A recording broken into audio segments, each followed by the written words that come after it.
Hey, my name is Harry, and welcome to Pod is Life. Before we get into today's episode, just a couple of quick housekeeping notes. You can now find us on Twitter. We have a Twitter page, and that is at PodIsLife1. Again, at PodIsLife, then the number 1.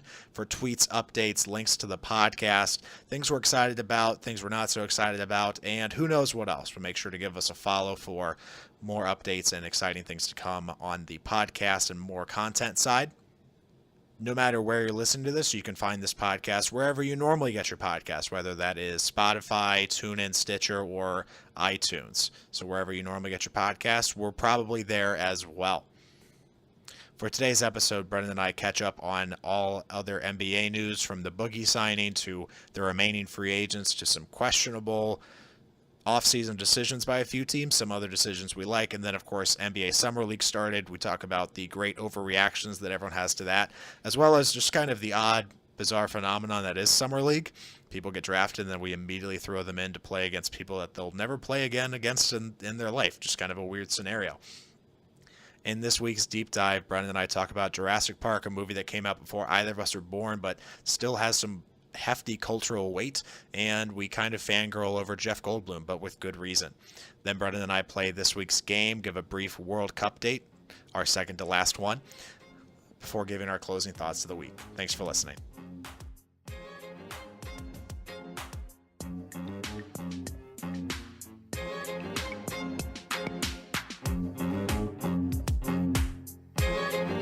Welcome to Pod is Life. My name is Harry, and as always, I'm joined by the $4 left in a bank account to my Dante DiVincenzo. Brennan, how are you? Doing better than Dante DiVincenzo's bank account. Yeah, so we will get the usual rundown of what we're going to talk about today, but we cannot stress how important and how great this story is. It's kind of right that pinpoint of what we like to talk about. One of our favorites, Dante DiVincenzo, an official Dante DiVincenzo Pro podcast. News broke today, Brennan, that Dante has not gotten paid yet. He got signed by the Bucks, but that first paycheck hasn't come in yet. And no, so it has not. He is in Las Vegas with the Bucks and their summer league team. And the great shot of him holding up his Wells Fargo banking app that showed that he has $3.71 to his name. Vegas is probably the worst place to only have $3 to your name. Or the best place. Would you double it down on everything? I guess. What I'm envisioning for Dante in these next 24 hours or however until he finally convinces the Bucks to be like, hey, I need an advance. Like, I just need cash. Listen, you don't understand how this works. And what I imagine is that he's just walking around with his teammates or his agent, and he's never by himself. And so everyone's trying to ditch him because they know that, like, he's like, dude, like, you know I'm good for it. You know I'm good for it. And he is. Listen, I'm getting 2.5 mil in November. Like, you know I'm good for it. So everyone knows he's good for it, but everyone's got to be like, look back and be like, Dante, like, what do you want from In-N-Out Burger? And, like, you just, like, it gets annoying after a bit. So, but props to Dante for just owning it and being like, hey, I'm going to at some point, you just got to send the Venmo request to mom and dad. Yeah, and then be like, whatever interest you want, I'll hit you guys up. I need to buy a hotel room for the night. I need some place to sleep. Listen, when I buy your house in 3 months, that'll be my repayment. So that, of course, news broke today. Again, Dante DiVincenzo of the Bucks hasn't gotten paid yet. Just a great Twitter moment. But Brennan, good job to us, though, not talking about how he should have been paid in college. But that's another conversation. Yeah, obviously. I think the low-hanging fruit would have been to be like, oh, well, like, that's weird. We're above that, though. His Villanova check didn't come in yet? Or his Villanova weird. check That's so weird. How much money do they make off his 31 points? God, I don't know. So weird. But we're above that low-hanging fruit. We're above that, Brennan, but we do have a lot of other things to get to today. We're going to talk about the NBA offseason, a bunch of different things there between Boogie, the Lakers, the Rockets, jump into Summer League and all of those great overreactions. Some people got paid. There's some trade rumors. I got a little segment for you I'm gonna surprise you with called Skip or Stay as well. But then, Brennan, our deep dive this week was Jurassic Park. It came out before either of us were born. Still one of those classic movies, obviously, since they're remaking it with a brand. You know, it's basically that old IP, but they're remaking it with Chris Pratt, as we talked about with Jordan a few weeks ago. Then, of course, as always, we have a World Cup date and a game before our closing thoughts. But Brennan, our big thing, the NBA offseason continues to roll on. This is a 12-month sport for sure. because we always miss one story. We recorded last week after the LeBron news broke because we said, okay, cool, this is it, this is the story. And then about less than 24 hours later after our podcast went out, the Boogie news broke. So Boogie Cousins signs a mid-level exception with the Warriors. Everyone has called off this upcoming NBA season. Like, why are we adding a max-level player to a team that just won the championship? Where were you when the news broke? So I actually found out via one of our future recurring guests, who will be one of our golf specialists. That's one of the things I'm surprising you with, Harry, since you don't tell me anything about the games each week. I just got a text that said Boogie with the eyeball emojis, and I was like, you've got to be kidding me. Because I already knew, when you see the eyeball emojis, you know that he's going to Golden State. That is especially in today's world, I think getting a text message is the best way to like figure out this news and stuff like this. Because you actually I was glued to Twitter too, and I've been like the scoops guy.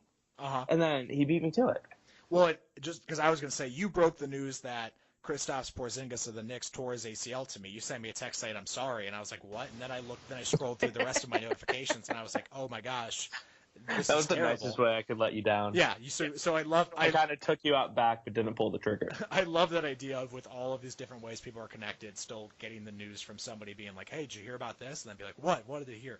But I got the notification. I think I got a text from you and Jordan shortly afterwards. Just from my perspective, just a weird scenario, because I just was in disbelief for a while, because essentially the thought was that Boogie was going to be asking for a close to max level deal that he has historically had, even though he's coming off an Achilles injury. And the thought was that he was going to have a hard time getting that max level because people didn't know, or they didn't want to invest in him because of his health. Nowhere, this was like out of left field, that it was like, hey, turns out he's ring chasing. And I think it's very clear to say that, because he could have gotten a mid-level exception deal with any team. Every team can offer this mid-level exception. It's a very similar price range. And Boogie was like, okay, cool, like, let me go get my ring, and then when I'm healthy, I'll get paid next year. See, I agree with everything you said, minus the fact that he's ring chasing, because I look at it more as, and obviously this probably all follows suit from winning, but he's joining the best culture in the league. They're established. There's no need to rush him back. There's people he respects on the team that have been to like where he wants to be. And also, by going to all of that, if he just doesn't act like an asshole, everyone next summer will be like, oh, wow, he can fit in any locker room, like, blah, blah, blah. He took less touches. He wasn't a problem, blah, blah, blah. All that, stigma around him goes away, and he gets his money. So I took it more of a PR move than a ring-chasing move. I see where you're coming from. My real point on the ring chasing is just that the amount of money that was given to him, this mid-level contract, he could have gotten that from any single team. So the fact that he went first, reportedly the Lakers passed on a similar offer because they didn't want to have to wait for him to come back from injury. They didn't have that luxury where the Warriors do. And so apparently he wanted to be like, okay, let's go play with LeBron. And then when they passed it, okay, let's go to the Warriors. So that would be my idea, is that he's like, let's go LeBron, then the Warriors. That seems like I want to play for a ring. Yeah, I heard the Celtics were linked in there too, which follows suit with that. But all of those teams have the same thing in common, where they can kind of wait. Like, he's not going to sign the mid-level to go play in Orlando. Yeah, exactly. I don't think the people who actually end up signing the mid-level even want to play in Orlando. Isaiah Thomas, maybe the new one. Maybe, although they signed Jerry and Grant for a 3-year deal, so that's the quote-unquote point guard of the future, which just has to hurt for Isaiah. But we'll get to Isaiah in a bit. He's one of the free agents still out coming there on up the market. short again as well. Too soon, man. He's had a rough 18 months. Easy. But is it crazy for everyone to be mad at the league for not stopping a move like this, or are you in the camp that it's free agency and agents are allowed to do whatever they want? As lame as it is, I kind of straddle the line. Of course you do. Actually, to be honest, I didn't hear what you asked me. So are you in the camp that player empowerment, it's free, let's put the free and free agency. Like Boogie can sign for as much as he wants wherever he wants, or are you in the camp that I'm in that says the league should have had some measures in place that stopped a move like this? Oh, I think the league should have had some measures in place, but that all got thrown out the window when the Players Association argued for the cap spike in 16. By having it go all at once instead of being spread out, that's kind of what made a lot of like the moves that have made the Warriors, aka Kevin Durant being able to go to the Warriors, happen by having that big spike. So it was a lot of like their own doing by saying I want all my money now instead of spreading out the salary cap spike over like 4 years. They kind of, I think that's, and like a lot of those free agents now are like, oh, I'm not getting paid. Yeah, because everyone kind of fell into the doing bad business in 16. well, I think this salary spike is actually hurting more of these like fringe free agents, like Jabari Parker, like next summer or last summer, would have had a host of different offers, or at least several to choose from, as opposed to now where he's just kind of like hanging in the balance. I think the bigger miss here is the NBA will be asked over the course of this next year and the next time that they go to CBA negotiations with the Players Association, essentially the ask will be, if like there's easily a world where you can put a clause into these contracts that say, or these negotiations that say, if you're within 5 years of a first team or second team or third team all NBA team, you're not allowed to get a mid-level exception, or not that that's the rule, but a rule in that sense where you basically prevent players like Boogie in this case from getting this level of contract, because if Boogie had stayed, basically saying you have to pay market value. Yeah, because if Boogie had stayed with the Pelicans, I don't have any reporting or anything of this, but they probably would have given him a bigger offer, even if it was just for that same deal for 1 year, because they owned his rights and they have the ability to go over the cap limit to keep and retain their own talent. So it's one of those things where it's not like if Boogie had stayed, he would have still gotten the same number. It's Boogie saying, okay, to make it work with this team, I'm only going to take this much money. Right, and it's kind of like what Kevin Durant's done with his, one in, one out, given money available, which I know that didn't affect the mid-level exception in this situation, but kind of gives them a little bit more flexibility like he did it last year, allowing them to re-sign Iggy and Sean Livingston, different things like that. But at the same time, it's like, and I've heard Adam Silver say this is like, okay, so are we going to punish teams for doing good business? That's the fine line, slippery slope that you start walking down. Yeah, and I agree with that because but I think it's more of it becomes the rich get richer, and if you're really kind of trying to disseminate this talent and give everyone a fighting chance, you basically say, hey, like the Warriors are getting an incentive here for winning, and saying, okay, right, you're already great, let's add in somebody for next to nothing.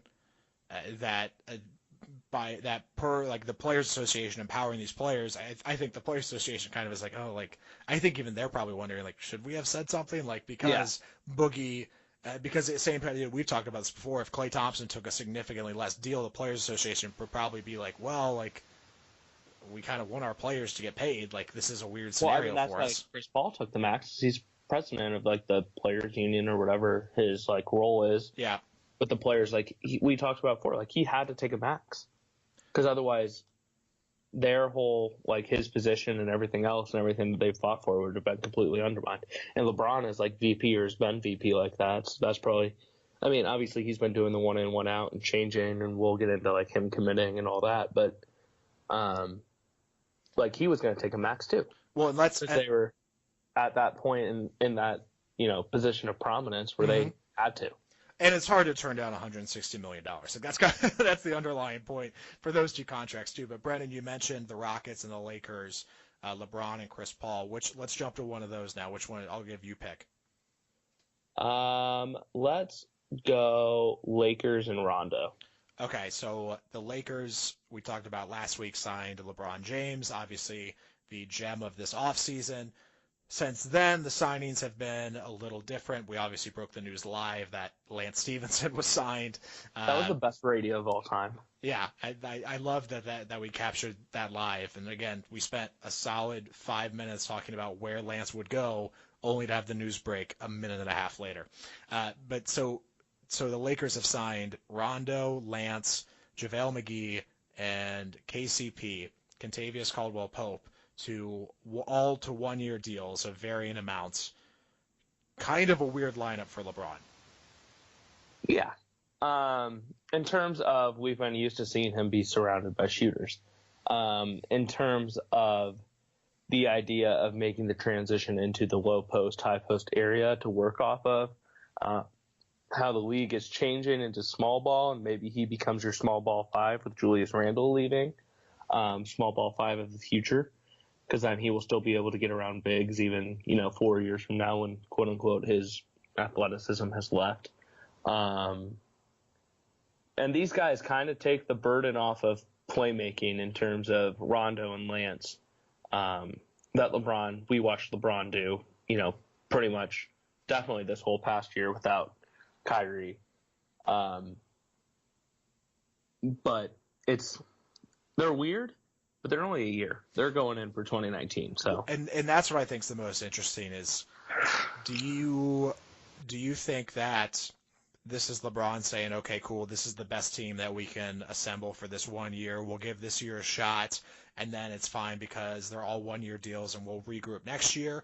Or do you think this is LeBron kind of being like, oh, like, this is year 1 in LA, we still have a bunch of young talent? But basically, do you think LeBron's wasting a year, or is there some scenario where there's at least a postseason run past the first, second round?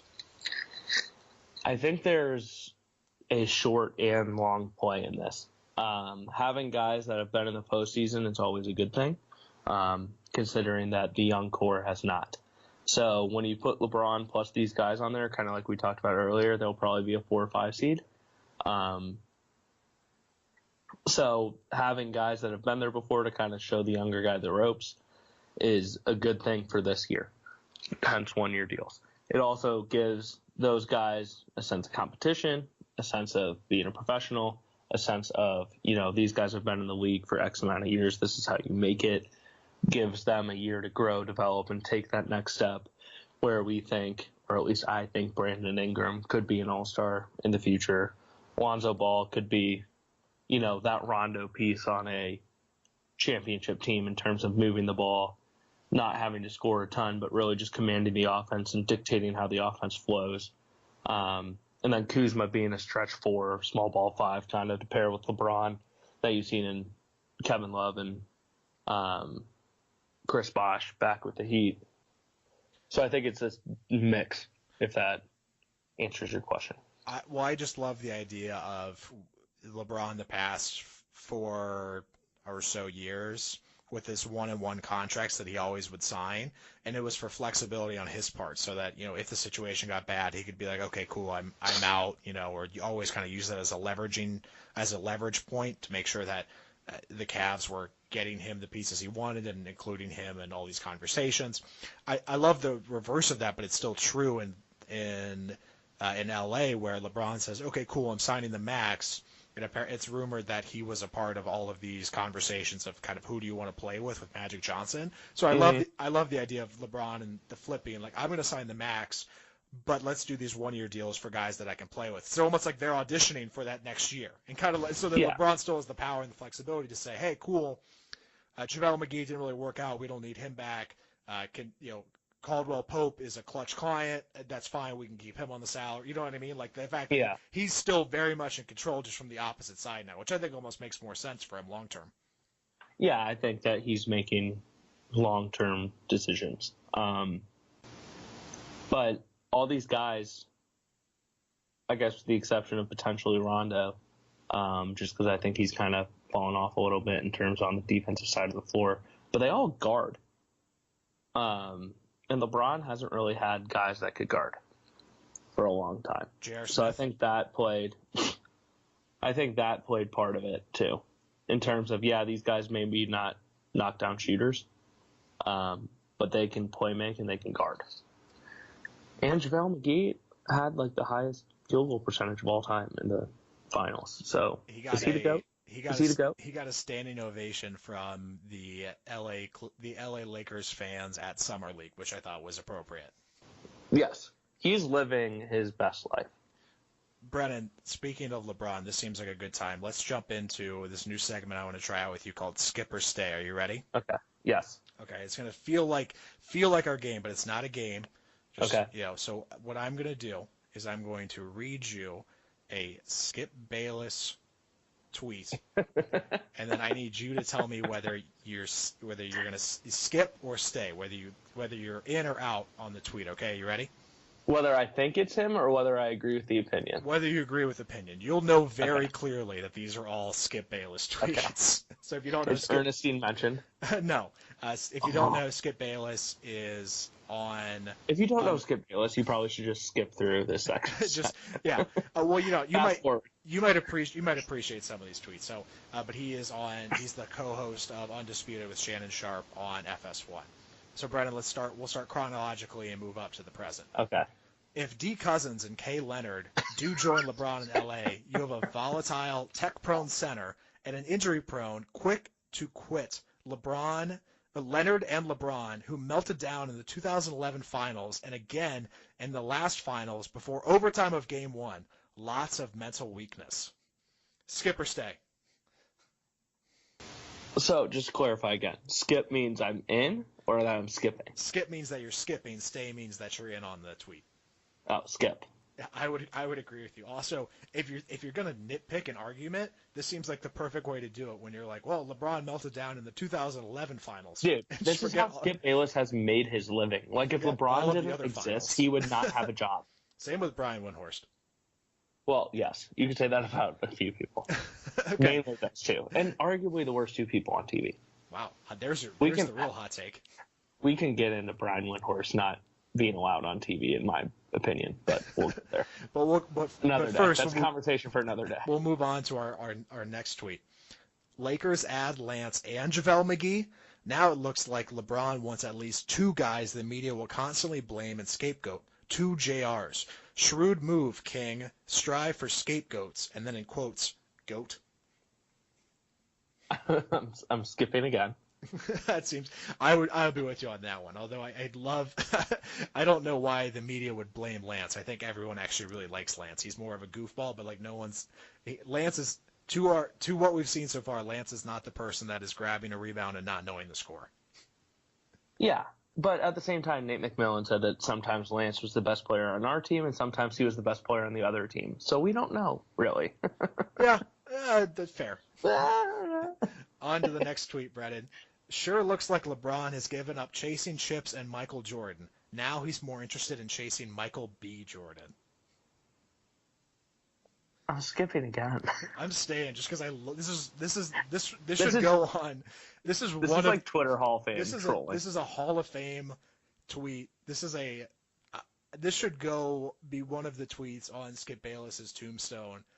You can tell the second he thought of it, he like ran around and told all of his assistants. He's like, guys. He just told Ernestine. He just told his wife. Told his wife Ernestine. Whoever he told, like the second this popped in his head, he's like, oh, Michael Jordan, Michael B. Jordan. Dude, am I right? It's a burn, right? Right? Wait, right? I'm in on this tweet. I don't agree with it, but I love this tweet. I mean, I just have a hard time putting the tweet on one side and the opinion on the other side. But I will do my best for the next one. All right, on the next one, Brennan. There were times Tony Parker was the best point guard in the NBA. Times at just 6'2", he led the NBA in points in the paint. Times he could get to the rim faster than any player alive. Times he was the Spurs' #1 late-game option. Great times. You will be missed, Tony. I'll stay on that. See, I'm going to skip because it sounds like he died, and Tony is still totally fine. Well, he kind of died. He went to Charlotte. That is a bad spot for NBA players to go, but I'm skipping this one. But with the worst GM in history. We need like a take bell. We need a take some sort of sounder for that. I will find today. Should I just pull up a little? Wait, what about freesound.org? Maybe. God, perfect ad read we missed. Continue. For them who's not paying us. Brennan, onto our next tweet.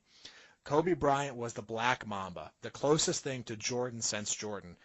And they looked at LeBron from a distance as the drama king. More on Undisputed now.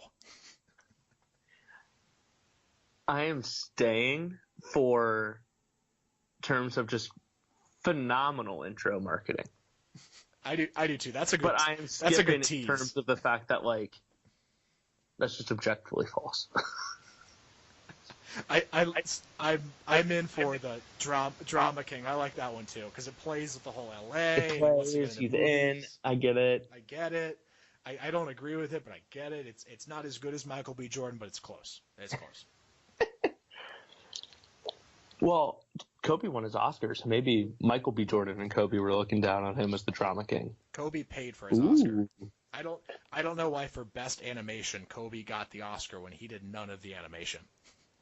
Hey, the authors still get something. It's just like being the screenplay writer, but if you win best animation, same thing. The screenplay writers win if they win best picture or best screenplay. They don't win if they win best costume. They don't win if they win best costume design. It's not. See, next tweet. Let's not nitpick next, here. We're done with Skipper Stay, Brennan. That's all you get for today. We gotta spoon feed you. Okay. Next time we get another couple good Skip Bayless tweets, we'll bring that back out. Oh, just wait until LeBron does something. But Brennan, let's jump back to the NBA offseason and just quickly touch on the Rockets before getting into Summer League. The Rockets lost Lou Mbahamute, say that 5 times fast, and Trevor I'm actually Ariza. shocked that you actually got that name right. That's probably the first time that you've gotten a name right. And Trevor Ariza. I'm sure blow past you here. Got that one right. Nailed that one too. And Clint Capella has not re-signed yet, so they're looking at a potential big roster overhaul. You could make the argument, I would make the argument, that they're having the worst offseason of any NBA team so far, re-signing Chris Paul at the contract they did, losing Ariza, Capella hanging in the balance, and Bahamute was a key piece for them last year. This was a team that we almost sent to the finals last year and aren't looking so great right now. Well, the Cavaliers lost LeBron, so they're having the worst offseason. But fair. Thank you for putting things in perspective. Yes, thank you for not. Let's not, get too far ahead of ourselves. Ariza's a big loss. Bamute. Also, I mean, just defensive 3-and-D guys that they aren't going to have now. But in comes to save the day, the former king of New York, Carmelo Anthony. King of New York's a strong statement. LeBron's the king of New York. He could if he wanted to be. I'd be okay with a 35-year-old LeBron and LeBron Jr. They'll still be in the lottery then. Wow, that one hurts. That one hurts. Good thing I added this, so that won't make the pod. But what do you think, honestly, about Carmelo going? I think it makes the most sense in the world. Just from this is one of those moves that it may not make sense on paper, or if Daryl Morey looks at the analytics and looks at Melo and goes, "Wow, he's terrible." But just the idea of you lose Ariza, you lose Mbahamute, you need somebody to shoot and play iso ball. Melo's going to move. There's only a few spots that he's potentially going to land, because it's not like Melo and his team are like, all right, cool, we're going to Charlotte. Even Charlotte's like, okay, we're good. We're bad, but we don't need Melo bad. Right. So this is one of those things. This is one of those things that it just makes so much sense that it's going to happen. I would be much more surprised if this didn't come to fruition. That being said, it's not like Melo's going to fix their problems. It's not like Melo's the piece that puts them over the hump. If anything, they're going to give up more points defensively, going to have to not catch up, but continue to score at the rate they've been scoring. And I don't know. I think what's more interesting is the idea that the Heat are somehow in this Melo game as well. I don't know why the Heat are that's our guy. We need Carmelo Anthony to turn our ship around.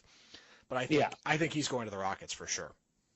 I do too, and I don't think it's really an upgrade for them at all. Oh yeah, if I would stretch 4, then sure, but still, he couldn't guard me if I went out there. So he could guard me, but that's more on me against him. Yeah, that's more on you. That's more on me. But no, I would rather have the team they had last year than to swap out these pieces for Melo.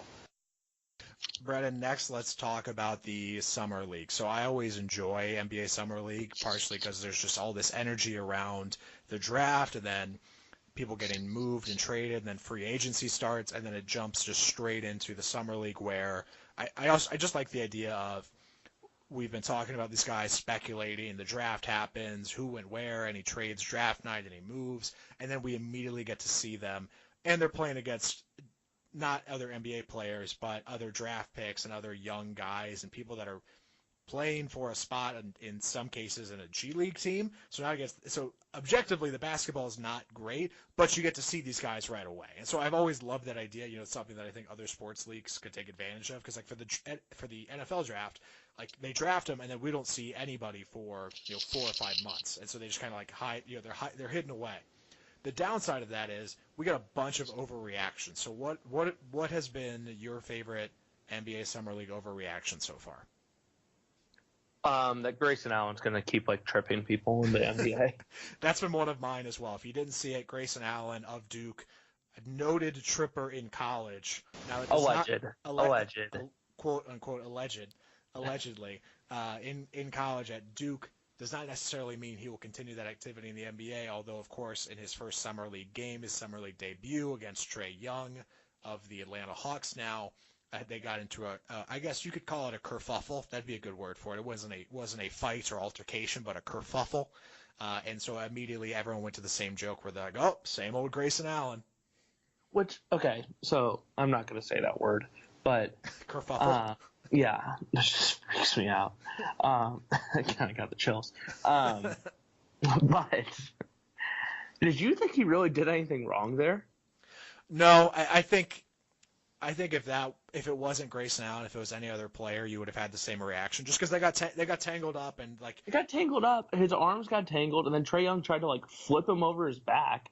So Grayson Allen just gave him a little shoulder to the midsection. Yeah, and we get the benefit of watching it over and over again in slow motion and being like, oh, did he push him or something like that? And it's like it's a summer league game. They got tangled up, and just because it's Grayson Allen, we're all like, and we all jump there. But this could have happened with somebody we didn't know, and we never would have seen it.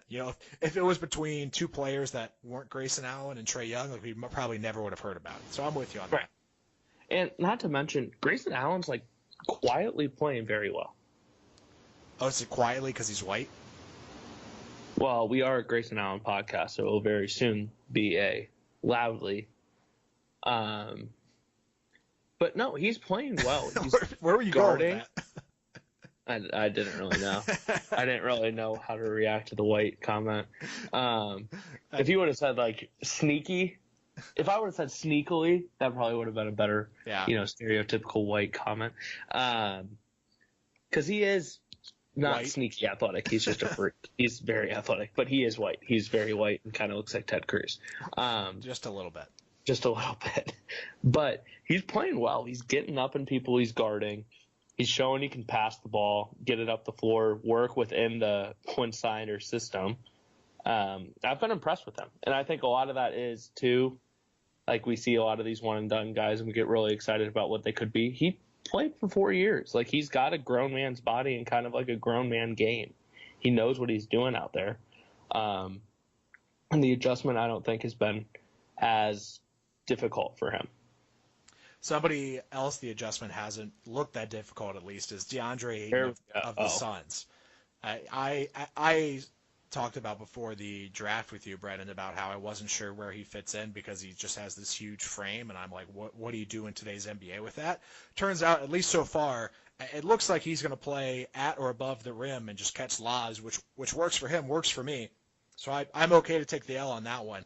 And I'm not a guy that like looks in and goes, oh, DeAndre Ayton's averaging a double-double or 20 and 10 in the summer league. Like, oh, can you imagine if he does that in the regular season? Because the summer league's such a one-off compared to actual NBA basketball. But I do think it does show, like from Grayson Allen's perspective, it shows that like it's a step in the progression. So same for me, like it was kind of just a check box that Ayton was. Okay, cool. He's not just lost in space, or he's not like he doesn't know what to do on pick and rolls, or he's been able to guard a little bit, get to the rim, and so those are the things that like my question marks were. What did you have the same reaction? I kind of was watching DeAndre Ayton and going, okay, cool, like this is going better than I thought it would. Yeah, that and the more, and now that they signed Devin Booker to his extension, like the more I think about it, the more I just see them running offense through Devin Booker, pick and roll, letting him make decisions, and then throwing it up to DeAndre Ayton's massive frame. That seems like the plan for sure, because they've been trying to get a forward or a center to play with Booker for for 4 years now, Right. and none of them are great. So this appears to be their best shot at actually having one. Yeah, and then you add 3-and-D guys of Mikal Bridges and Trevor Ariza to surround them with shooters in the pick and roll. It sounds good on paper. We'll have to wait and see. Somebody else that we're gonna have to wait and see on, Brennan. Your boy Colin Sexton and Chetty Osman both looked pretty good. Let's give us your Is Cleveland love. back? Is Cleveland back? Have we found the new Kyrie and LeBron? Was LeBron holding Chetty back? No, I think LeBron taught Chetty everything he knows. Based on the long sappy Instagram post that Chetty had to LeBron, which was very emotional. I cried. But Chetty did obviously, like, with LeBron there, with what Cleveland was trying to accomplish last year. He didn't get a lot of minutes, but he's played well. He's averaging about 20 points a game. Sexton's been crazy athletic, attacking. His jump shot hasn't been terrible. He's, picked up his assists. And then probably the best player in the Kyrie trade, Ante Zizic, is averaging 20 and 12. So Cleveland looks like not terrible until November starts and they lose by 40 to whoever they open to. Yeah, again, I'll remind you. But I am genuinely excited about how Colin Sexton's looked. I'll remind you. I could not care less about Chetty Osman's summer league stats. What is nice for Cleveland though is that Colin Sexton has looked promising.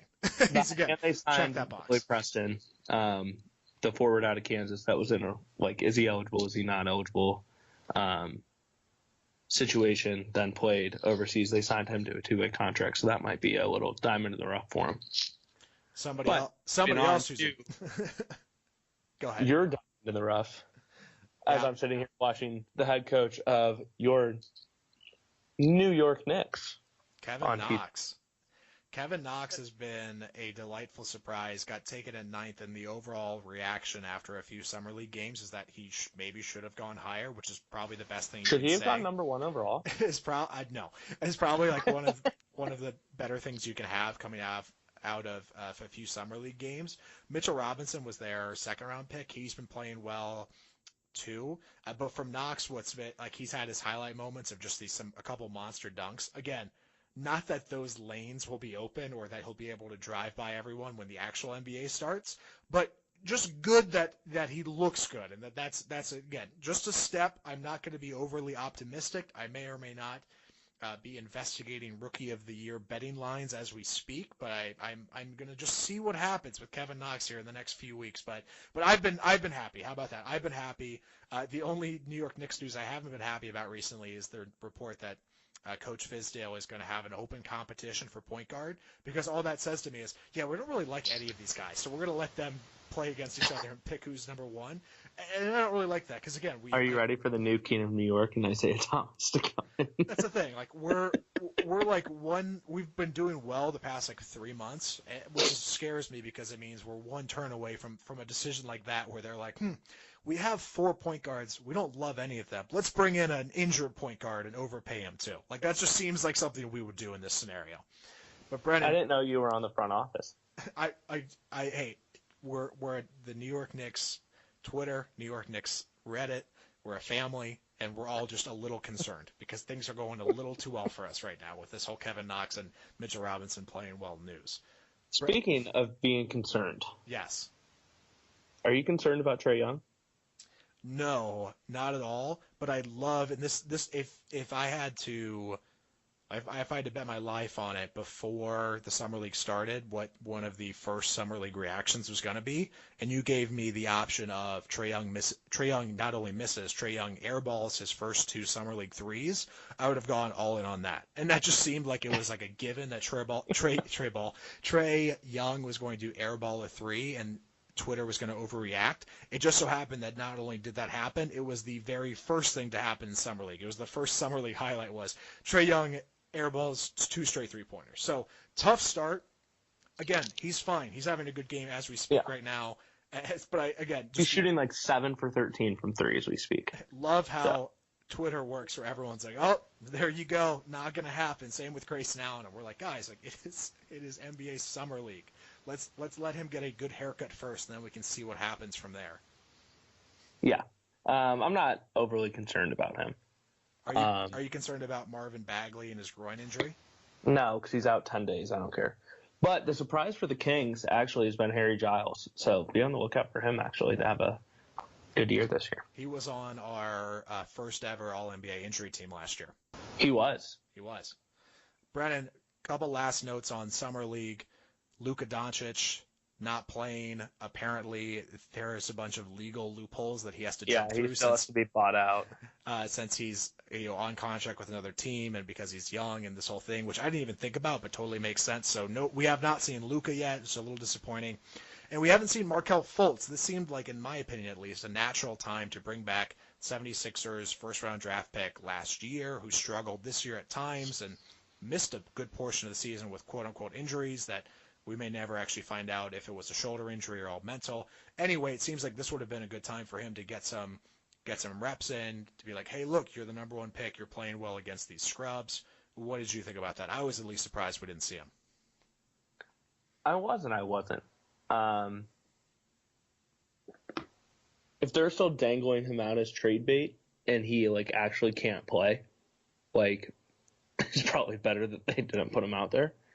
In terms of Kawhi Leonard trades potential, etc. But I agree, competition-wise, if he was really truly the number one overall pick, he'd go out there and dominate. But it doesn't really make or break my summer league experience.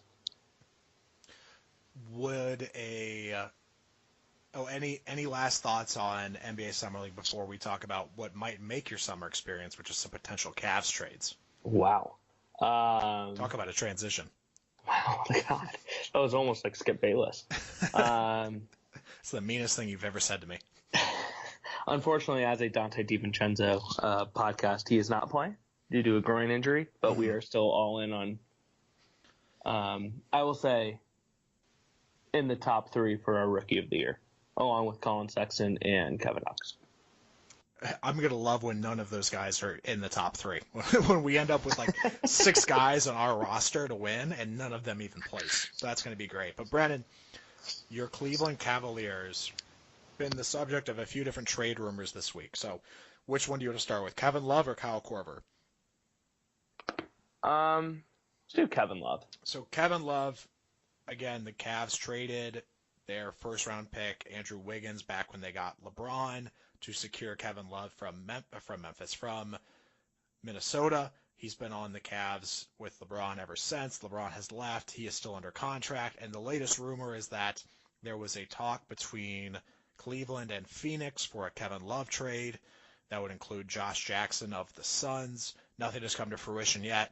This seems to make a ton of sense for Cleveland. But my question for you, Brandon, is does this seem like the Suns are rushing it on their end to kind of give up one of their core young pieces to say, hey, maybe we should push up our timetable? Yes and no. Yes, in terms of Josh Jackson looks promising. No, as in they kind of just drafted a carbon copy of him in Mikal Bridges, who may not be as bouncy or dynamic, but fills the 3-and-D role that we thought Josh Jackson would be a baseline at and then develop more from. And then all of a sudden you get a true stretch 4 to go with Booker, Ayton, Bridges, Ariza. I would take that. This to me just seems like a move of a GM who thinks his time is running short, and he's like, I need Kevin Love. I need kind of a splash here for us to make a playoff run. When in my mind, they almost need to be more patient and say, okay, cool. Kevin Love does not put us over the hump this year. But if we add a free agent piece in next summer or the summer after that, when, again, we still have Booker under contract, when we have all of these young players a year or two older, that seems like their window. This doesn't force them into the window if they get Kevin Love and give up Jackson and a first-round pick among potential other pieces. So I think it makes sense from the perspective of a GM that might think his rope is running out, which is what almost would make me scared if I was a Phoenix fan to be like, are we sure? Are we sure we want Kevin Love right now? Right. And I'm looking on here, too, about other potential trade destinations. And really, the real reason that I think Cleveland would entertain offers is if they get a first rounder in next year's draft, because right now, if they don't finish in the top 10 of the lottery, they don't own their pick. So that kind of puts their quote unquote rebuilding a year behind. And Kevin Love can opt out of his contract after this year. So if he isn't happy in Cleveland, they kind of lose him for nothing. Looking at, they said Miami potentially, Charlotte, which, like, I wouldn't want Michael Kidd-Gilchrist or Jeremy Lamb. Portland would be interesting. That would be interesting. They seem like another team that is in need of a shakeup after their disappointing end to last season. It seems like they're rumored in a bunch of stuff, but again, they're almost the opposite of the Melo to the Rockets theory, where it just makes so much sense it's going to happen. For Portland, I feel like it makes so much sense for them to make some sort of move that they're not going to do anything. I think they've convinced themselves last season's sweep in the postseason was a fluke, and they're like, cool, we're going to run it back, and we'll be right there again next year. I think that, but I also think that Damian Lillard is kind of putting the pressure on, where he came out and said that he's very happy in Portland, but he wants to make sure that, they're making the right moves for them to stay competitive and take that next step. I did just see one, since we're on the Kevin Love trade rumor train, about him going to Washington and being traded straight up for Otto Porter and Kelly Oubre, which I don't know if that really makes sense. Yeah, that's a weird. If I was Cleveland, I'd do that in a heartbeat. That's like one of those weird scenarios where if I was Kobe Altman, I got that call from the Wizards, I'd be like, this is a joke. Am I being punked? Right, or even if it's just Otto Porter, like, he's 25, he's under contract for 4 more years, and he fits their young core timeline of Clarkson, Nance, Osman, Sexton, and Ante Zizic.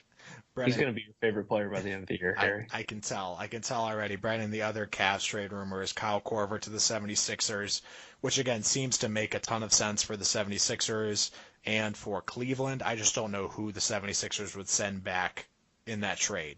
It seems like all of their top talent, obviously, they're holding on to, and I just don't know the bottom half of their roster. Yeah, and now, so I just typed in Kyle Korver 76ers trade on Google. We're doing this live on the fly. We are doing this live on the fly because we don't have the stats department yet. So if anyone's looking to intern, Sixers, Celtics, and Raptors are all looking to acquire Kyle Korver. That seems like an easy win for the Cavs because everyone wants a Kyle Korver off the bench, and that seems like an easy way to get back into a pick or a young player. Yeah, and I don't know what value he would really get in terms of, like, if he goes to Boston, you're obviously not getting anything great. And after the deal we made Kobe Altman made with Boston last year, I would just not pick up the phone if Danny Ainge is calling me. Yeah, Danny Ainge is one of the people that I never would want to trade with because even if I thought I won the trade, I know that I would not be winning the trade. Right. No scenario am I like walking away from a Danny Ainge trade with Boston and thinking, we fleeced them. But I think the Kyle Korver trade value ceiling is, at least if you're the Cavs, like you need a first round pick, and then beyond that, I think in terms of a player, it's not going to be anybody special, but you could at least get somebody like it could turn into like a role player. Like you're not going to get a starter or obviously a better player than that. And his contract's only partially guaranteed through 2 seasons, so it's not like you're getting him for, a long time. And he's like 65 years old. He's 37. Okay. Dog years. Well, I'm not doing that math. My dog's 84 then. But I don't, like, you'd be lucky to get like 2 second rounders, I think. I don't think you're going to get a first rounder for him, or like a second rounder and some role player asset that nobody really wants. Yeah, I think it also depends on when he gets dealt. I think if the closer they get to the trade deadline, and some team he might get a little bit more. Yeah. Some team thinks they're a Kyle Korver away. You can walk away with a nice deal. But Brennan, let's quickly wrap up our NBA talk with just touching on the last remaining free agents left in the market. There's a few of them out there, but the highlights are, as we mentioned before, Clint Capella with the Rockets, He's a restricted free agent, so they own his rights. He'll stay. I think he'll stay too. It's interesting to hear the reports coming out that he wants $100 million deal, and they offered him about $60 million. That's a I pretty. bet they did 4 and 75 to get it done. Yeah, and it just seems like it's a wide discrepancy. It honestly wouldn't surprise me if he takes his qualifying offer, which basically means he takes a 1 year deal. Yeah, he takes a 1 year deal at a much lower rate, but then he's like a true free agent next summer and can sign with whoever. That wouldn't surprise me. Jabari Parker not getting a ton of interest is interesting. He's been slightly injury prone, I think, to say the least, for the Bucks. I was gonna say, are you serious? Or 2 ACLs, well, I think, is a little bit. And especially when the Bucks signed Ilyasova earlier this summer with basically like that would have been the Jabari contract, or that would have been Jabari's spot or role to play. So I don't know where he goes, and I don't know who's really in the market for a Jabari Parker. Outside of that, Brennan, who else are you looking at and wondering why they're still available or where they're going to go? Well, I'm not wondering why he's still available. This is more of my. I'm not saying I was right, but I was right. Marcus Smart, your boy, Mr. He deserves 12 to 14 mil on the market, is not getting 12 to 14 mil on the market. True. I at least not yet. I think that's more. Yeah, that's again the whole. If Marcus Smart was a free agent last summer as opposed to this summer, there's just no money. Okay, yeah. Well, there's no money. Yeah. Nobody. Again, we've talked about it before. We'll talk about it again. 24% from 3. I'm surprised that the Sacramento Kings haven't offered Marcus Smart yet. That seems like that actually has been rumored though. Yeah, I'm surprised that we haven't seen anything concrete on that front yet. The report that I saw was that Smart is, quote, baffled by the lack of a Celtics offer thus far. I think the Celtics are kind of in the same boat. They're like, we like Marcus, but not for 12 million. So yeah, Danny Ainge is like, listen, you're fine, but we have people that are better than you.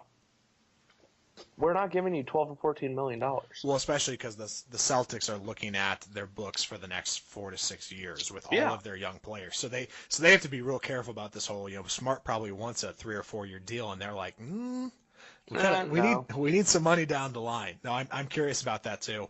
And then Isaiah Thomas, again, tough 18 months from team to team to team, and seems like there's not really a market for him right now. Yeah, which is unfortunate. For him. I mean, he wasn't a great locker room guy in Cleveland. I'm not holding a grudge over that by any means. I want to see him get signed. I would like to see him get be successful somewhere. Like you said, though, the market just isn't great for him. And then I guess the last key name, Dwayne Wade, he's not going anywhere, right? Yeah, it seems like Dwayne is going to stay just because he did his thing. He left, he followed LeBron, and then he came home and was like, yeah, okay, I'm back. I'm back. Yeah, it's Wade County. It's Wade County. I'm back where they do body fat testing twice a week. I respect that. I should start doing that. That's why I don't think Melo's going to the Heat, because I don't think Melo's like BMI. He'll be like, hey, you're a 32% body fat, Melo. He's like, yeah, and? No, I think Melo. I think they go, Melo, your BMI's over 32, and he stares at the guy and he goes, the hell is BMI? You're talking about my points per game? Yeah, he's like, what is that, an advanced stat? What is that?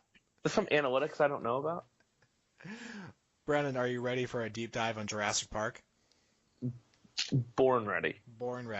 Brennan, so as always, let's remind the people, we do our sports, but we also enjoy the occasional Netflix binge. And so this week, I picked our movie. We went with Jurassic Park, a classic, the 1993 Steven Spielberg film that you told me last week when we announced this that you had not seen it yet. So I want to actually start there. I had never seen it, and I was fully intending on never seeing it. How had you gone your entire life to date without seeing this movie?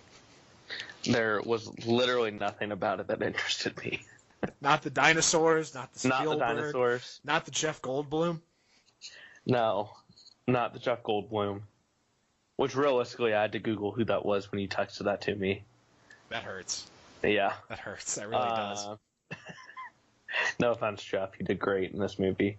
Yeah, I just didn't really have a ton of interest, to be honest. I mean, like, dinosaurs don't do much for me. And, okay, since you opened it up, we're going down this road now. So this whole time, I thought velociraptors were like 8 feet tall and like 8 feet 300. Mm-hmm. They're the size of turkeys. Harry. Yeah, they're not that big. Turkeys. They are at most 30 pounds. They are, and these things are supposed to eat me. I could take probably 12 before I got too tired. We'll touch on this in the trivia section, but yes, in the movie they enlarged the velociraptors. Like, that's just unbelievable. I was baffled because historically they are the size of turkeys. Like, I think I texted you and I was like, there is no way. I've gone my whole life thinking velociraptors are massive, and they're the size of like a lapdog. It's the greatest marketing scheme in the history of the world, is the fact that we're all convinced that velociraptors are terrifying when they're the size of a turkey. Yeah, and they might have even had like feathers on their arms. Like, are you kidding me? So fair criticism, Brennan. But let's jump into it. So the movie, the summary, again, if you have not seen it yet, it's just got added to Netflix this month. But Brennan, the movie follows a amusement park that has decided to recreate dinosaurs using fossilized mosquitoes and taking the dinosaur blood out of them. Bold move. What? Bold move. Bold move, yes. And actually, Michael Crichton wrote the novel Jurassic Park. He apparently had the idea, but then he had waited like 4 or 5 years for him to figure out a way that, like, in actuality, people would have been able to get dinosaur blood, dinosaur DNA. He came across this idea, and that's when he was like, all right, cool, now I've got the idea, I can write the rest of the book, which I thought was interesting. But wow, good for him. So the movie, we'll get back into him, but the movie follows the park obviously has a major electrical malfunction due to employees trying to embezzle and steal some of the dinosaur embryos. And this causes a whole bunch of chaos for a few different people that are on the island to tour it for the sake of the investors. And so the rest of the movie is then the crew trying to get off of the island and escape the dinosaurs. So you're kind of classic. Everything's going well until it's not, and then we have to get away storyline and plot. Brennan, bunch of different places for us to go from there. First time you saw it, I had a few questions in rewatching it because, again, I've seen this a few times.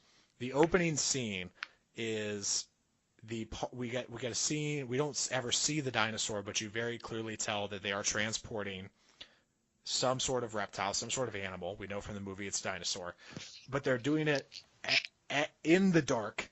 For some reason, they have to do this like at midnight in a storm. And so first of a couple questions and nitpicks we have in this movie.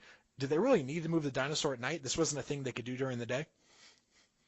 I still don't really understand like that whole scene at all. Yeah, it seemed like it was a scene to kind of introduce, like, oh, hey, like, they're dangerous creatures. Dinosaurs, yeah. Like, yeah, and I was like, okay. Yeah, so like obvious. Yeah, fair criticism. Well, actually, maybe not obvious because velociraptors are small as shit. Well, and the dinosaur was alive, and so that's why I ended up killing one of the people that was hoping to transport it. Yeah. Why was the dinosaur alive? For seeing this movie. Yeah. I thought it was going to be a lot of like dinosaurs just killing people after that first scene, and I was kind of let down. Interesting. Yeah, I completely forgot about this first scene because it is, as you mentioned, not memorable and doesn't really fit into the rest of the movie. Like, there's, I guess, because that person died, the person that then the lawyer who was representing the investors then came to the island to talk about it and say, hey. So I guess that makes sense, but you also very well could have just had the guy come and say, hey, I'm here because of that family lawsuit. Like, we didn't really need this opening scene. Yeah. Also, when you were watching this movie, you knew from the start the lawyer was going to get it, right? Like, easy target, right? The easiest target. I'm with you on that one. That's like saying to someone like, hey, I'm going to throw you a fastball right down the middle. It's essentially what that lawyer was. Lawyers in these kind of movies never make it. They never go far. Brennan, just chronologically going along to our next question, we then jump to see the two dinosaur experts are at an actual like dig site. Dr. Grant and then Laura Dern. I forget what character she played, but our two of our protagonists are out in the field. And for some reason, so two questions here. My question for you, Brennan, is why was there a kid at this dinosaur site? And I understand there was this subplot throughout the movie that Dr. Grant at the beginning of the movie just didn't interact well with the kids and like very was kind of mean to this kid at the beginning, and at the end of the movie the kids love him and look up to him. So like there's that narrative, but just they just threw a kid into what appeared to be some foreign desert dig site just for no reason. Like it wasn't like, oh, my parents are here. He was like, I'm just out here at this construction site for no reason I whatsoever. have no clue where this kid came from, too. Yeah. He was just like, well, blah, blah, blah, like, and just like some stereotypical annoying kid, which is the same way Timmy was for like the longest in this. But like, there's no reason for that kid to be there. Yeah, no reason for him With to be the exception, again, just like the opening scene, no reason with the exception of to introduce subplot. Yeah, to kind of introduce this undercurrent for the rest of the film. The reason that we go to so kind of going at a high level, pretty succinct plot. Like I was surprised in rewatching it how quickly we got to the island. I couldn't remember exactly. So essentially, we get the first scene with the dinosaur. Then we get a scene with the lawyer talking to Hammond, who's the head guy, and then we jump straight to the dig site. And then from the dig site, we pick up Grant and Laura Dern, and we then fly right back to the island. So Laura Dern's name was Ellie, by the way. Ellie, and so Dr. Grant and Ellie, two of the top dinosaur experts. Why they weren't involved in this project earlier, we'll never know. Like it seems like very key to be like, hey, we're reconstructing a dinosaur park. Let's get the top dinosaur experts in on this project. A glaring hole in the business plan to not include that line item. But really quickly, we get back to the island and kind of the start of the actual movie. Really jumped right into it, which I enjoyed because I didn't really need anything else. I thought it was weird how Hammond just kind of showed up at the dig site too.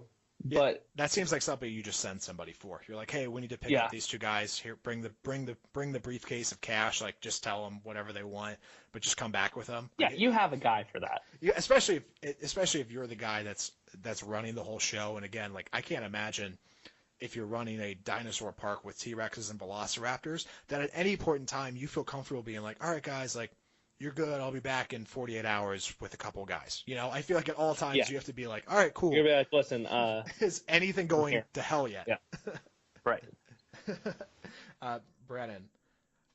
Next, let's jump ahead a little bit. So everyone gets the tour. We get introduced to Jeff Goldblum, who right out of the box, like a bat out of hell, is just firing on all cylinders. I mean, he comes out and just hits absolute dynamite. Yeah, he comes out. He hits a triple. He hits a triple, and he's like halfway to home. You know, I mean, he's like, I could have gotten it. Okay, we're doing baseball. We can do baseball. We can do whatever. He comes out. I was gonna say it's like coming out and just having like immediate heat check right off the tip, and he scored 20 in the first quarter. Yeah, he shoots from the logo on the first possession. Whatever sports analogy you want to use, Jeff Goldblum, who plays Dr. Ian Malkin, like kind of a chaos theory expert, just comes out and starts hitting on Laura Dern in the first scene. Is just shooting from the hip. Absolutely crushed it. Yeah, I mean, phenomenal. Just one of those things where like right off the bat you're like, oh, like cool. And at times I like this guy.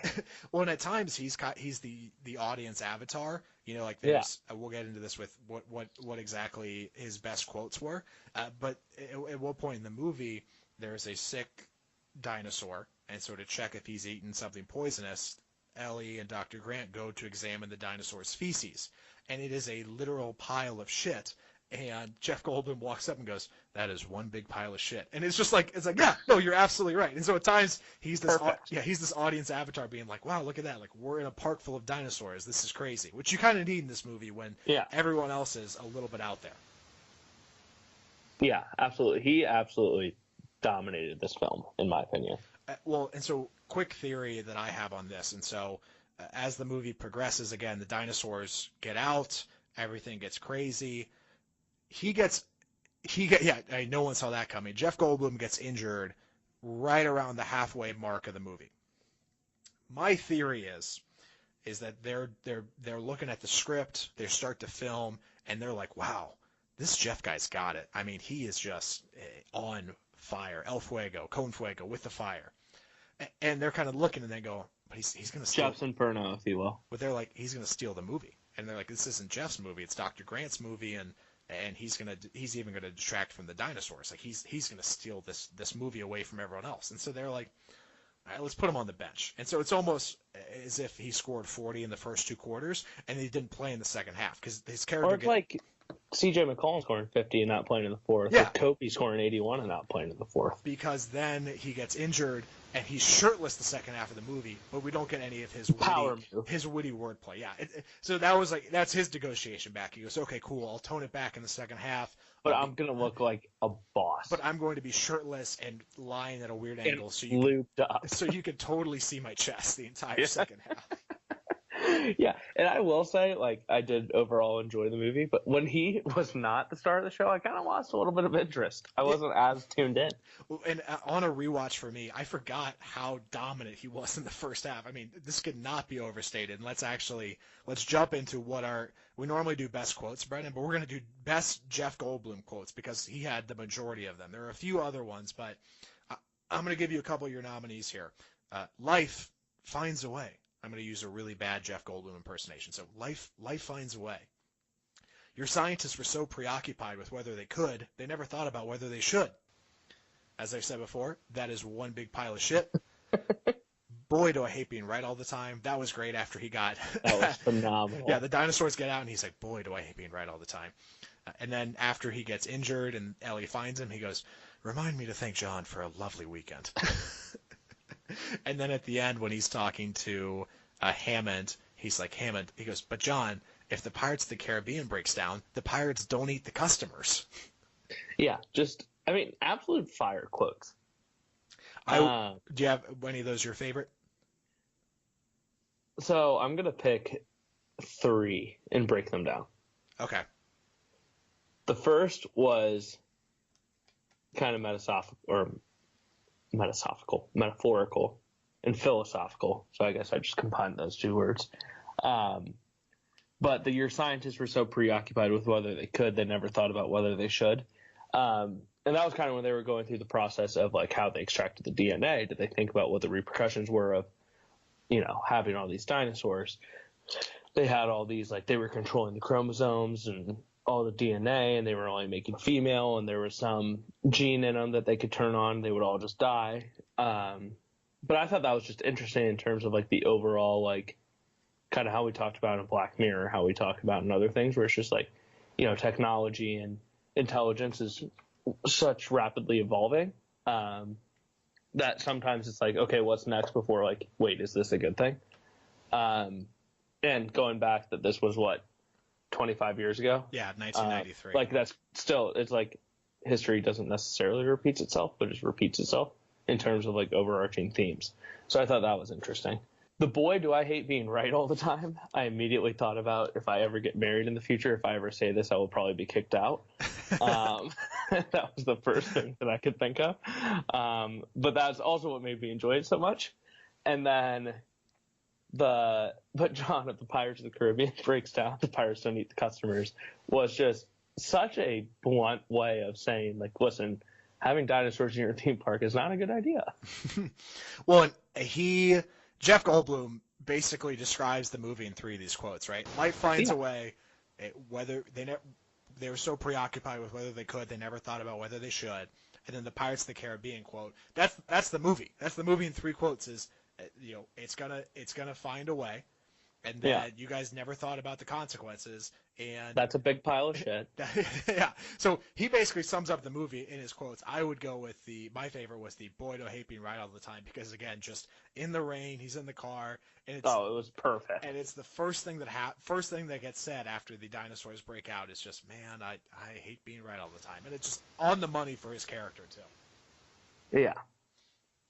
Speaking of.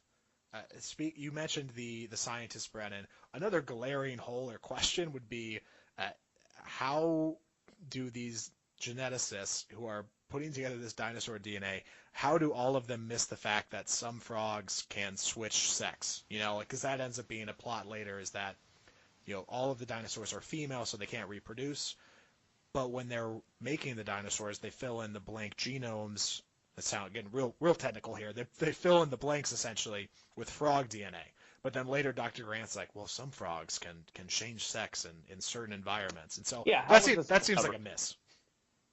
Big swing and a miss. Yeah, got a lot of questions for these quote unquote scientists and experts. I'm gonna say too, if you're working in, where is this, like Costa Rica? Costa Rica. If you're working in Costa Rica on a dinosaur, basically reincarnation project, I don't really necessarily want you operating on my body either, so you guys can stay there. That's fair. Like, they're definitely in their right role. Well, yeah, and I'm assuming that there's probably was a substantial paycheck to be like, hey, you can't tell anyone about this, and you have to move to Costa Rica, and it's going to be really dangerous, and here's your non-compete. And they're like, okay. They go, okay, that's the paycheck? All right. Yeah, sure. Brennan, just like Chris Paul in Houston. He's like, yeah, cool. Are we going to lose half our starting roster? That's fine. Yeah, whatever. Give me 160 mil. Brennan, let's jump to a favorite scene. So I'll give you your nominees. Was it the T-Rex entrance? So we get the iconic movie shot of, before we even see the T-Rex, we see the cup of water and the ripples throughout the water, and then we see the T-Rex break through the electric fence, and chaos ensues. And that's kind of our first introduction to dinosaurs in this movie, or to the T-Rex at least, is him coming through and it's really breaking the wall between man and dinosaur. Next is the car falling out of the tree. So there's this scene where Dr. Grant goes up, gets little Timmy out of the car.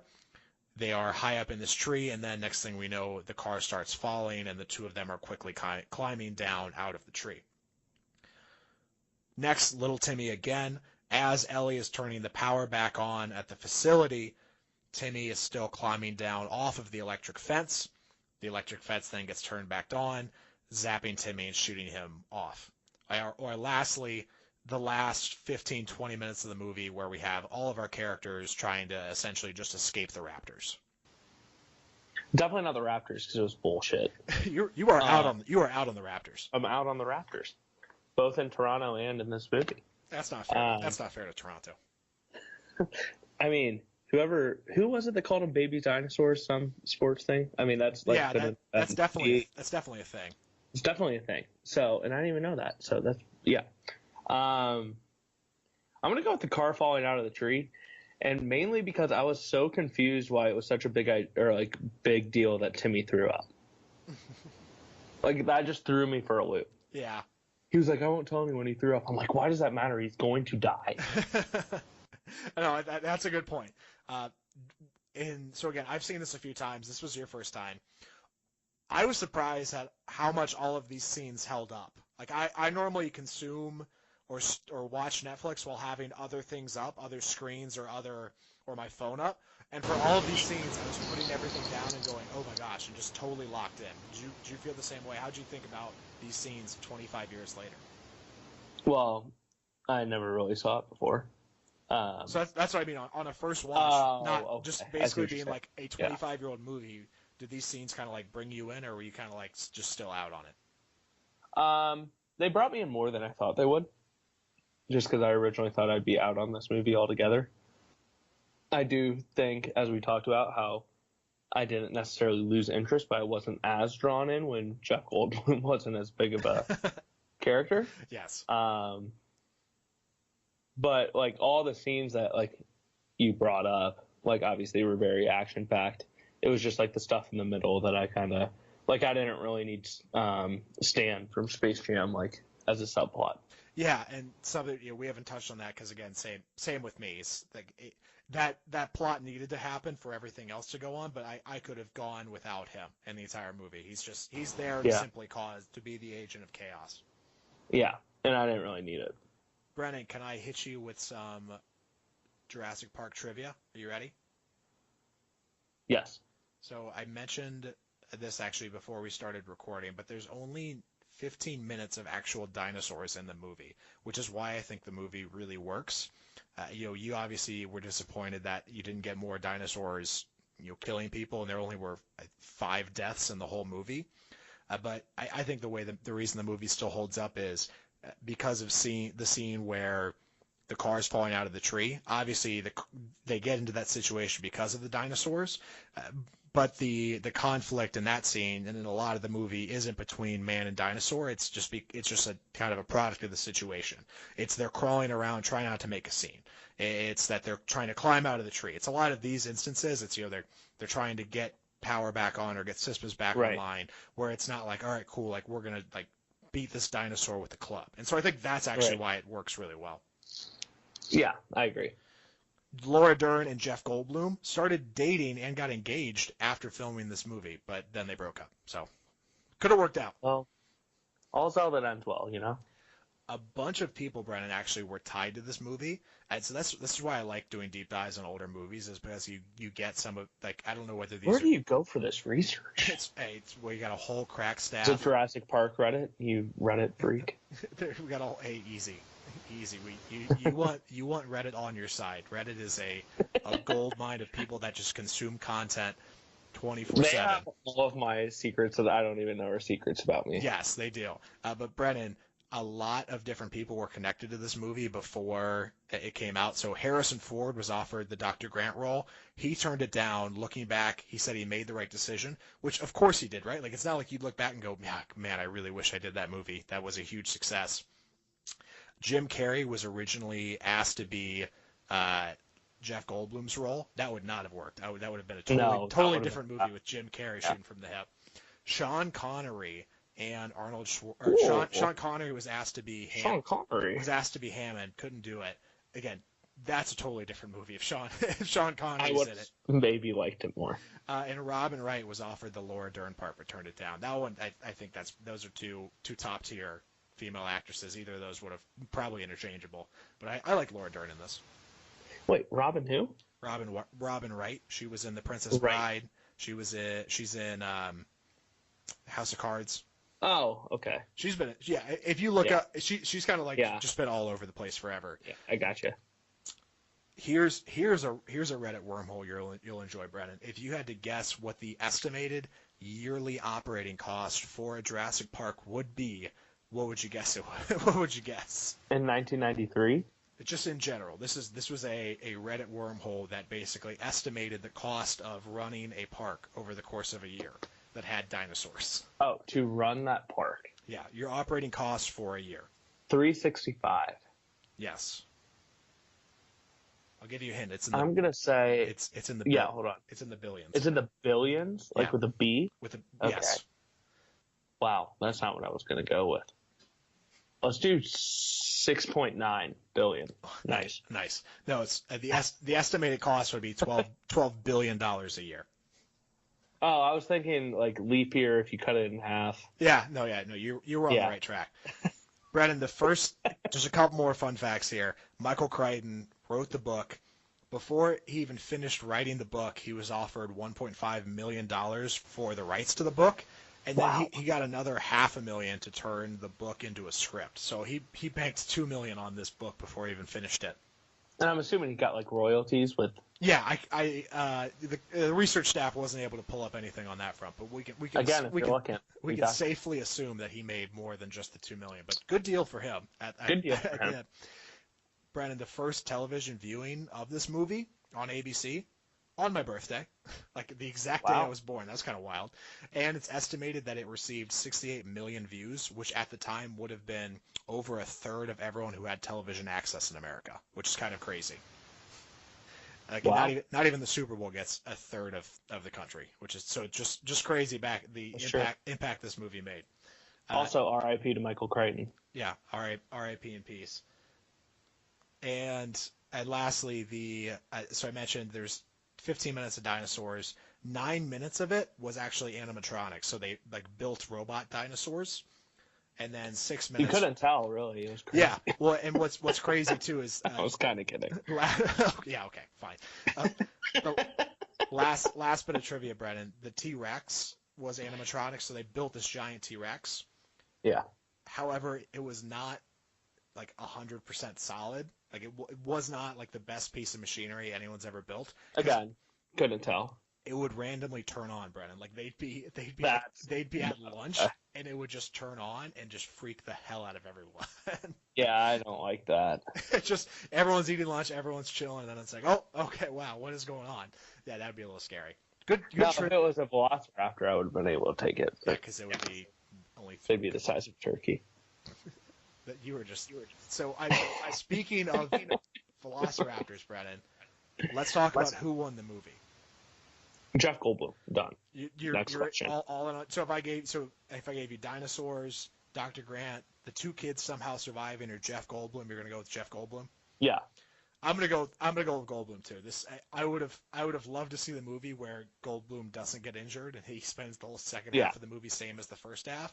But this first half is definitely one of my favorite Jeff Goldblum performances, but one of my favorite movie performances to watch is just how good he is. Oh, he absolutely crushed it. All right, Brennan, any last thoughts on Jurassic Park before we tell the people what we're watching next week? I have no other thoughts. Well, Brennan, then why don't you tell the people what you decided for us to watch next week? So, next week, we will be watching everyone's favorite category of movie, a romantic comedy. And it is a Netflix original. It is called Set It Up. Don't really know much about it. The one, I guess you could call it almost a run-on sentence describing it on Netflix's app in my phone, says, in desperate need of a break from the office, two beleaguered assistants team up to trick their workaholic bosses into falling in love. So that's what we're going to see. Lucy Liu's in it, Glenn Powell, and Zoe Deutch. Sure. Dutch. We'll figure that out for next week. We'll find out how to pronounce it before next week. But no, this is... It's a 97% match for me on Netflix, so I'm feeling pretty good on it.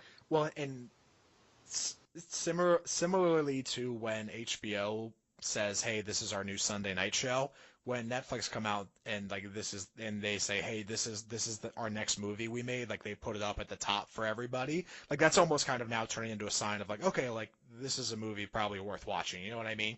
Like if it's same thing, like if it's a Sunday night special, or if it's there's just certain places where if you put something, it kind of just basically draws attention to it as something worth watching, and Netflix is their own program they're making. They're starting to do that too. We saw that with Bright. Not that Bright got great reviews, but same idea. Like they basically made this thing and they said, hey, everyone should check this out. So yeah, that's what we'll be watching next week.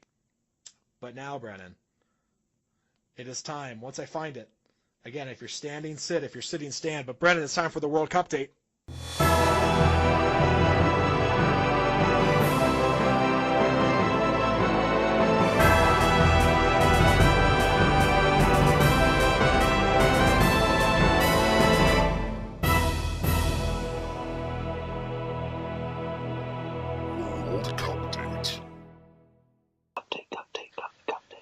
Brandon, France defeated Belgium today, and they will play the winner of England versus the perennial powerhouse Croatia in the final on Sunday morning. You excited? Will you watch the final?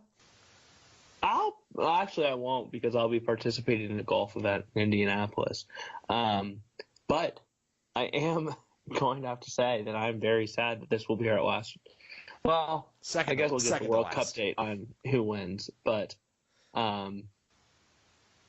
if France plays England, who you got?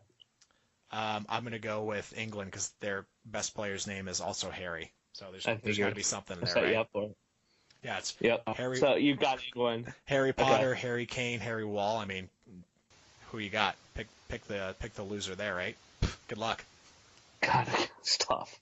And that's our World Cup date.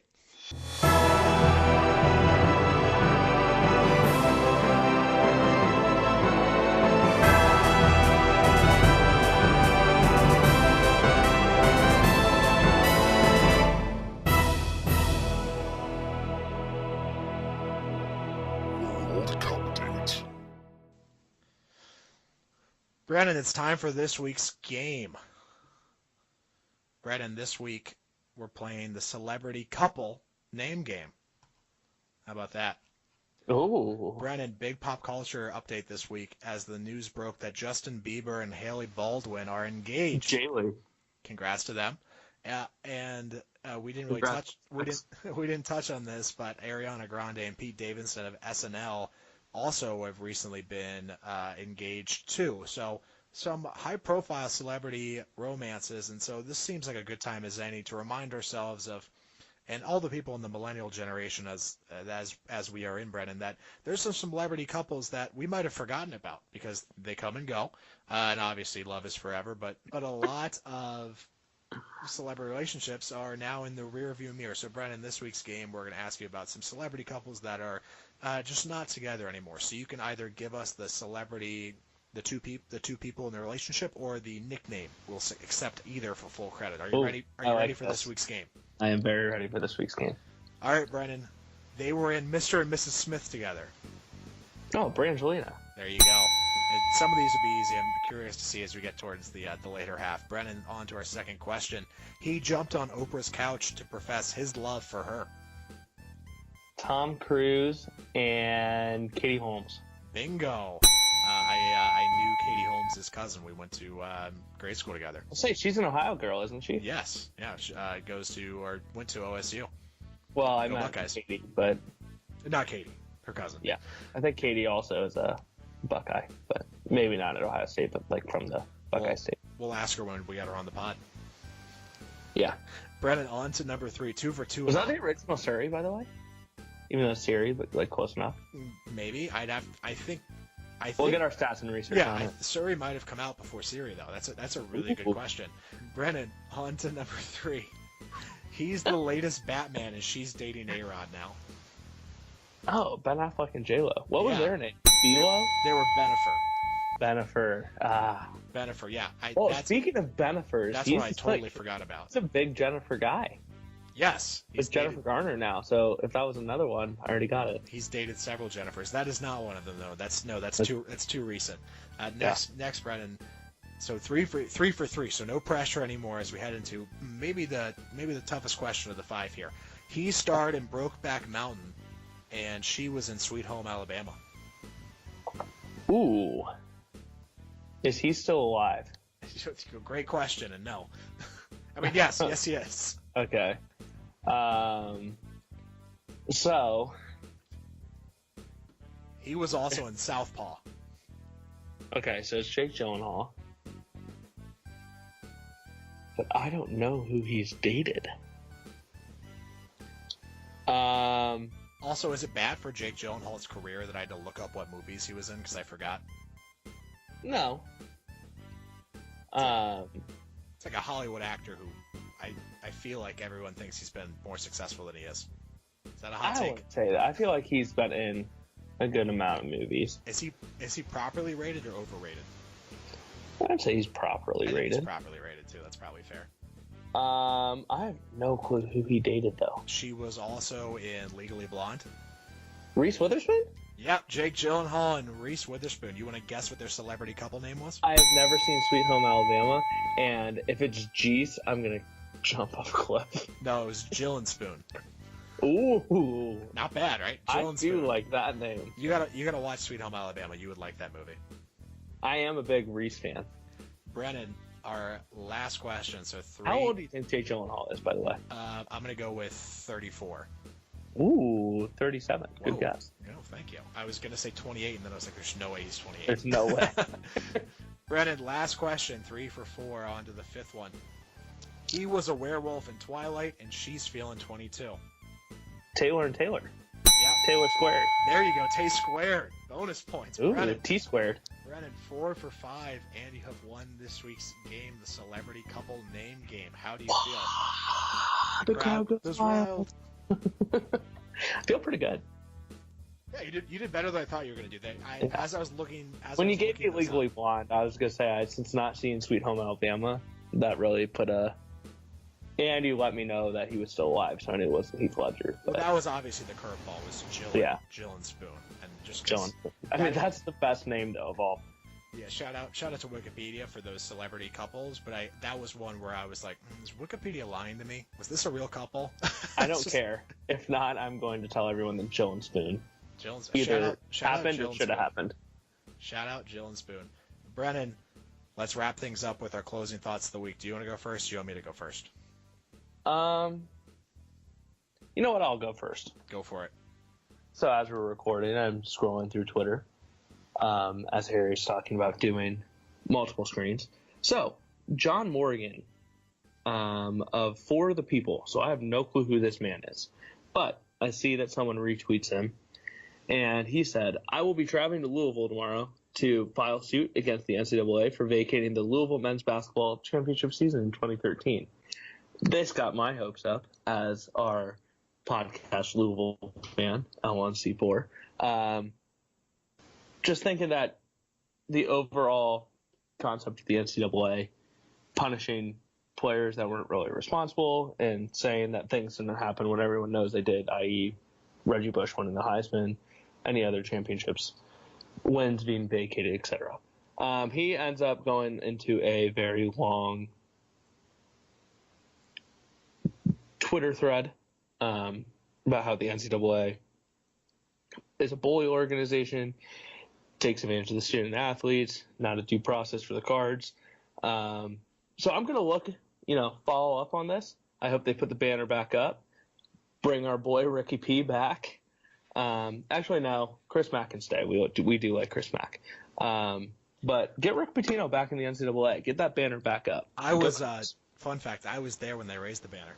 I was in the building. Ooh, Louisville first cards forever, baby. I was in the building when they raised the Rick Pitino Hall of Fame banner and that banner. So I think at least one of those is down now. I don't know if the Rick Pitino banner is still up.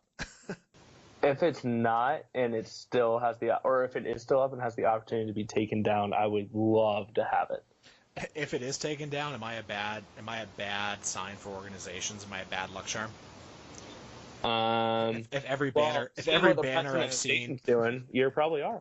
If every banner that's been raised when I've been in the building has then been removed in scandal later, that's an interesting hot streak for me. Oh, are you dropping some major news about Go Big Mo? No, there were. Oh yeah, you're right. There were a couple banners. There were a couple banners there, but those are all fine. To my knowledge. Brennan, my closing thought of the week is R.I.P. plastic straws. So news came out that Seattle is banning plastic straws in the future, and they're making steps towards essentially having a straw that's better for the environment and not just taking up landfills. This has really had me tossing and turning, and I'll tell you why. Is because I drink a lot of iced coffee, and I always drink it with a straw. Coffee guy too. And I really like straws, and so I think I just need to invest in a permanent straw, and I think that's the best solution because I really like straws, and I want to keep using straws. But don't they have like the paper ones? Yes. Which is obviously not the same. Yeah, and it's like a step in the right direction, but still not great because it's still like something that gets thrown out after one use. And I have the paper straws that I have used at a couple of Chicago coffee spots have been really bad. Like they haven't even made it through the iced coffee. So I know I'm being bad to the environment. I know I'm being selfish, but I really like straws, and so I think. If there's anyone out there that makes permanent straws, this seems like a great marketing opportunity for you. I'm here. Let us know. Let our people know. Also, just because you said that, I didn't realize it was the city of Seattle. I thought Starbucks was just making a push to end it. No, it's the city of Seattle, and after that news broke, Starbucks came out and said that they're the first company then in Seattle to say, "Hey, we're going to be out of the straw game by 2020." So. Now, are they being a straw man in this? Wow. I don't know. We'll have to find out. Wow. Well, I'm that one. Brennan, that seems like as good a time as any to wrap it up. Cavs in 7. Well, no. Kevin, put the banner back up. 2013, baby. 2013. Good job by you, Brennan. Really, Colin Sexton, Dante DiVincenzo, Kevin Knox.